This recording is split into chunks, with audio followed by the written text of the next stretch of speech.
Hey guys and girls, just another quick tip about winter tires that I should have covered in the last video.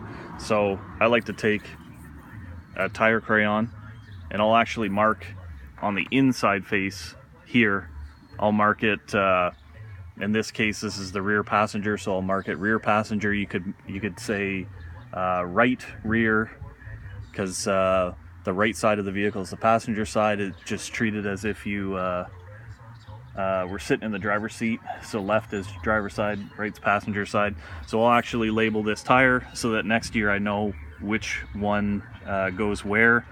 And the nice thing with these tires, these are the Nokian Hakalaka Ding Dongs.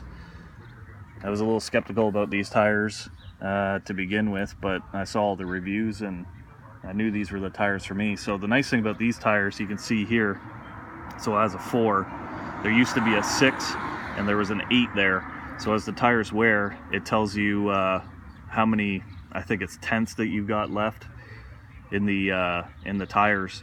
So you can see that pretty soon these sipes are going to start to disappear once that 4 gets worn down. So it'll be getting close to repairing or replacing the tires. So that's my tip. Mark these tires, then you know next year which one to put on where.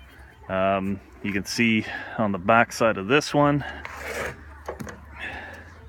last year I had marked it front passenger, so now this is going to the rear. These are directional tires, meaning that they only go one direction, so you can't switch these over to the other side because then they're backwards technically. So yeah, it makes it super easy the next year. You don't have to try to remember anything. Tire crayon you can get for like $2 any parts store. Mark them up, then you know, no problems next year. Until the next time, guys, you like the video, thumbs up. Didn't like the video, thumbs down. Make your comments and subscribe. I'm posting stuff all the time. Until the next time.